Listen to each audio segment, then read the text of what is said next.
नमस्कार, मैं हूं नारायण शर्मा और आप देख रहे हैं AINS न्यूज 24 चैनल। अब खबरें विस्तार से।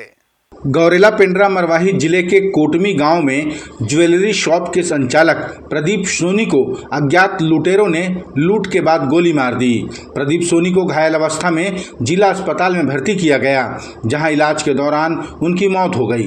बताया जा रहा है कि घटना को अंजाम देने वाले 3 आरोपी पल्सर बाइक में सवार थे। पुलिस आरोपियों की तलाश में जुट गई है। तो जब वो वापस लौट रहे थे, सामान अपना तैयार करके अपनी कार की ओर बढ़ रहे थे, उतने में कुछ अज्ञात हमलावरों के द्वारा उनका बैग छीनने का प्रयास किया गया, झूमा झटकी की गई। इसी दौरान उनके द्वारा अज्ञात हमलावरों के द्वारा उनके ऊपर गोली चलाई गई है और उसके बाद वो वहाँ से भाग निकले हैं। और घटना की जानकारी जैसी चौकी प्रभारी को मिली, उन्होंने त्वरित कार्रवाई करते हुए जो उस समय मृतक जो घायल अवस्था में थे उनको गाड़ी में, अपनी पुलिस गाड़ी में तत्काल लेके तो जिला हॉस्पिटल पहुंचाया गया और वहां पे डॉक्टरों द्वारा उनको मृत घोषित किया गया है। अगले दिन मृतक के परिजनों ने पोस्टमार्टम को लेकर खूब हंगामा किया। उनकी मांग है कि आरोपियों को जल्द से जल्द गिरफ्तार किया जाए। छत्तीसगढ़ योग आयोग के अध्यक्ष और भाजपा के पूर्व संभागीय संगठन मंत्री स्वर्गीय रूप नारायण सिन्हा के निवास पहुंचकर मुख्यमंत्री ने उन्हें श्रद्धांजलि दी और अंतिम दर्शन किए। मुख्यमंत्री ने कहा कि श्री सिन्हा ने संगठन, जनसेवा, योग और भारतीय संस्कृति के संवर्धन में जो उल्लेखनीय योगदान दिया है, वो हमेशा आने वाली पीढ़ी के लिए प्रेरणा स्रोत बना रहेगा। श्री रूप नारायण सिन्हा जी नहीं रहे, वे स्वयंसेवक थे, योग आयोग के प्रदेश के अध्यक्ष थे, संगठन के शिल्पी थे।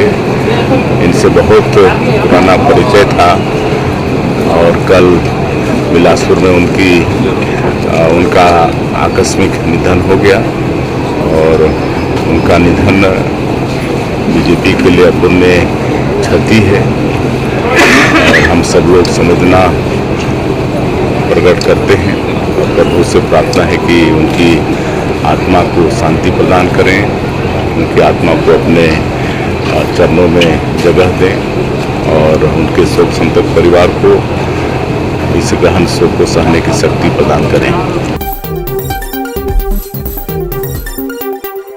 शंकराचार्य रामभद्राचार्य द्वारा नेता प्रतिपक्ष चरणदास महंत को चुनौती देने के बाद पूर्व मुख्यमंत्री भूपेश बघेल ने पलटवार करते हुए कहा कि गौ मांस का भक्षण करने वाले को मंत्री बनाना क्या उचित है और अयोध्या राम मंदिर में प्राण प्रतिष्ठा बिना शंकराचार्य के कराया जाना क्या ये उचित है। इसके अलावा उन्होंने रामभद्राचार्य से पूछा कि मोहन भागवत को प्राण प्रतिष्ठा कार्यक्रम में विशेष स्थान प्रदान करना क्या ये उचित है। मोदी जी ने किरण रिजिजू जो गौमांस भक्षक है उसको मंत्रिमंडल में रखे हैं।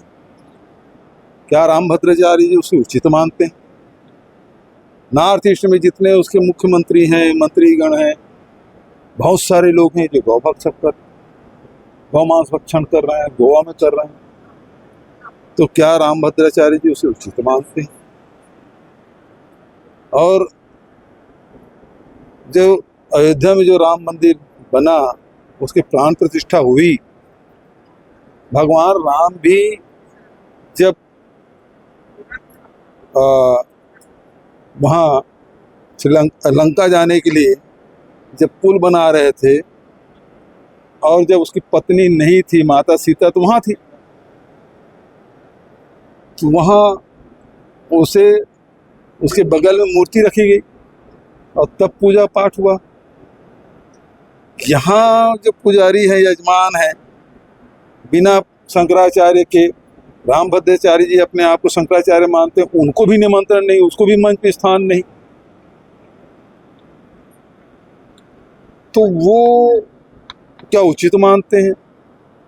चौथी बात, आज आरएसएस हिंदू धर्म का सबसे बड़ा ठेकेदार बना हुआ है। रामभद्राचार्य जी किसी दूसरे संत के बारे में बोलते हैं, उसको संस्कृत नहीं आती। मोहन भागवत जी कभी संस्कृत एक आध श्लोक बोले हैं क्या? एक आध श्लोक कभी किसी भाषण में? और धार्मिक चर्चा कभी किए हैं क्या? फिर वो हमारे धर्म का सबसे बड़ा ठेकेदार कैसे बन गया? और वहाँ जब चाहे वो पूजन हुए चाहे निर्माण उसका प्राण प्रतिष्ठा हो, उसमें उसको उच्च स्थान कैसे मिल गया? रायपुर नगर निगम के मेयरिंग काउंसिल की बैठक में प्रमुख रूप से पेयजल और जल भराव जैसी समस्याओं पर चर्चा हुई। बैठक के बाद नेता प्रतिपक्ष आकाश तिवारी ने मीडिया से कहा कि रायपुर की सबसे अहम समस्या पेयजल को लेकर कोई रोड मैप नहीं बताया गया, जिसके इंतजार में राजधानी वासी आस लगाकर बैठे थे कि आज मेयर इन काउंसिल की बैठक होने के बाद लोगों की उम्मीद थी जिनके यहाँ जिन वार्डों में पानी नहीं है उनको लेकर कोई निराकरण का कोई प्लान आएगा, कोई रोड मैप आएगा कि उनके पास इस गर्मी में तो नहीं, अगले गर्मी में जरूर पानी मिले उनको। ऐसी कोई व्यवस्था रायपुर नगर निगम द्वारा की जाएगी, कोई प्लान आएगा। तो ऐसा EMIC में आज की बैठक में तो ऐसा कुछ भी नहीं दिखा। दूसरा महत्वपूर्ण, सफाई की जो अव्यवस्था पूरे रायपुर शहर में है उसको लेकर भी कोई इसमें बात नहीं कही गई है। अभी थोड़े दिन पहले रामकी ने अपनी गाड़ियां बंद कर दी। अभी जो ठेकेदारों ने वार्डों में सफाई के लिए चेतावनी दे दी, उनका पेमेंट नहीं हुआ है। तो लगातार जो सफाई व्यवस्था बिगड़ रही है, इसको लेकर भी कोई बात नहीं हुई। इधर नगर निगम की महापौर ने वही दोहराया कि पानी की व्यवस्था के लिए हमारे पास सीमित संसाधन हैं, लेकिन उन्हें भी पर्याप्त रखने के लिए हमें और आपको वाटर हार्वेस्टिंग को लेकर जागरूक होना होगा। पानी कैसे मिल सकता है शहर को कि मेरी अकेले की या निगम की अकेले की जिम्मेदारी नहीं, आप सबकी सामूहिक जिम्मेदारी है। मैं आप लोगों से हाथ जोड़ के आग्रह करती हूँ, आप लोग इस बात को बहुत ही गंभीरता के साथ बोलिए कि वाटर हार्वेस्टिंग अनिवार्य है। हर घर तक हो सकता है हम नहीं पहुँच पा रहे हैं, मगर आप हमारे माध्यम हैं। जब तक हम धरती माँ को पानी नहीं देंगे, वाटर हार्वेस्टिंग नहीं होगा, तब तक पानी देना असंभव है। हम पाइपलाइन बिछा रहे हैं जहाँ से हम नहीं एक मिनट, मेरा जवाब होने दीजिए। जो है ना, ये अच्छा विषय आया है, आप लोगों को भी समझने की आवश्यकता है ये सब चीज़ें कि हमको वाटर हार्वेस्टिंग में यहाँ जितने मेरे भाई बंधु बैठे हैं सबके घर में भी मैं आग्रह करूँगी, आप लोग वाटर हार्वेस्टिंग करवाइए। ये हमारे को पानी मिल रहा है, ये अच्छी बात है, मगर हमारे आने वाली पीढ़ी को नहीं मिल पाएगा। कवर्धा में उप मुख्यमंत्री विजय शर्मा ने मित्र मिलन चौपाटी का लोकार्पण किया और व्यंजनों का स्वाद भी चखा। विजय शर्मा ने कहा कि चौपाटी की सबसे बड़ी विशेषता छोटे फुटकर व्यापारियों को स्थायी और सुरक्षित व्यावसायिक स्थान उपलब्ध कराना होता है। उन्होंने कहा कि हमारी सरकार प्रत्येक शहर को योजनाबद्ध तरीके से विकसित करने की दिशा में कार्य कर रही है। महासमुंद जिले के बागबाहरा में 7 दिवसीय लोक संस्कृति का महाकुंभ का आयोजन किया गया। यहाँ कलाकारों को विभिन्न विधाओं में प्रशिक्षण दिया जा रहा है, जिनमें आर्गन, पैड, तबला, ढोलक, शास्त्रीय गायन और लोक नृत्य शामिल हैं। इस आयोजन में खैरागढ़ संगीत विश्वविद्यालय के लगभग 25 शिक्षकों द्वारा प्रशिक्षण दिया गया। ओकर बाद 5वां साल है और 5वां साल निर्विघ्न बेहतर ढंग से संपन्न हो है, जिसमें लगभग 350 लड़का आए हैं। ओकर विधा है गायन वादन, तेमें तबला, ढोलक, आर्गन के संग में शास्त्रीय गायन, लोक गायन और संगे संग रामचरित मानस के ऊपर व्याख्यान।